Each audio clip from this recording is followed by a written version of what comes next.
நீங்கள் பார்த்து கொண்டிருப்பது நியூஸ் 21 செய்திகள். தமிழ்நாடு செய்திகளை உடனுக்குடன் தெரிந்து கொள்ள நியூஸ் 21 செய்திகளை பாருங்கள். சித்தையன் கோட்டையில் கந்தூரி என்னும் அன்னதானம் வழங்கும் நிகழ்ச்சி நடைபெற்றது. திண்டுக்கல் மாவட்டம் ஆத்தூர் ஒன்றியம் சித்தையன் கோட்டையில் மறைந்த முன்னாள் இஸ்லாமிய பெரியார் முஹையதீன் ஆண்டவர் அவர்களை நினைவு கூறும் விதமாக ஒவ்வொரு ஆண்டும் சந்தனக்கூடு என்னும் உருஷ் விழா நடைபெறுவது வழக்கம்.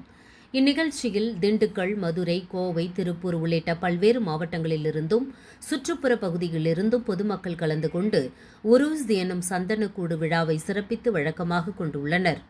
அதனைத் தொடர்ந்து கடந்த வாரம் கொடியேற்றத்துடன் துவங்கிய உருஸ் விழா நாளை சனிக்கிழமை நடைபெறவுள்ளது.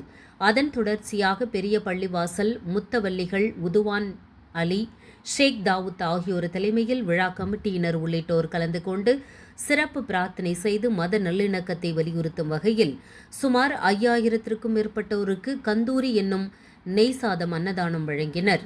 அப்பகுதியைச் சேர்ந்த பொதுமக்கள் ஏராளமானோர் பாத்திரங்களில் உணவுகளை வாங்கி சென்றனர்.